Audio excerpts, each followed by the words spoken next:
يعني من الانقلاب المفاجئ. والله هذه عودة للحق يا أخوي حمد.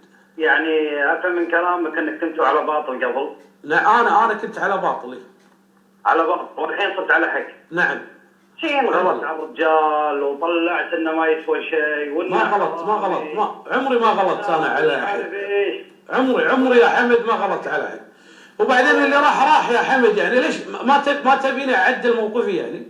صدق سبحانك يا رب الكتاب مبين عليه من شكله، وانت سبحانك يا رب مبين عليك مو عيون على قولة البنت الخبيث.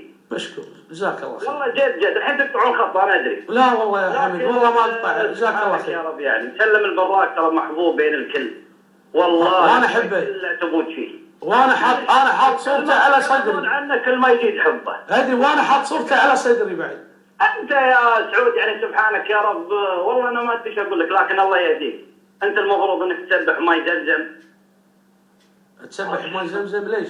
جزاك الله خير، عشان تطهر يعني مره ثانيه، عشان نعرف نيتك صافيه تكون. نعم.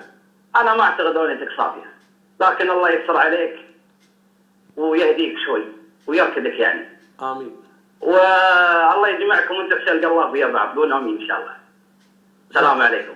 جزاك الله خير، مشكور، كثر الله خيرك، مشكور.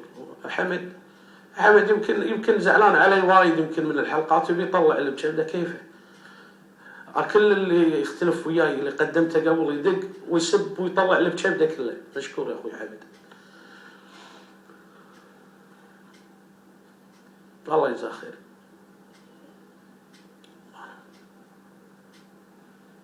انا اليوم ايد مسلم براك ومع التكتل الشعبي. ما الوم احمد، يمكن احمد هو يبيني بس تسبح ماء زمزم عشان اتطهر ان شاء الله. ماء زمزم ما يتسبحون فيه،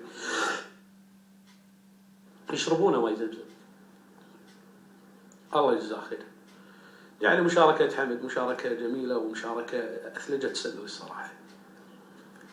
يعني اليوم لابد أن أتقبل النقد.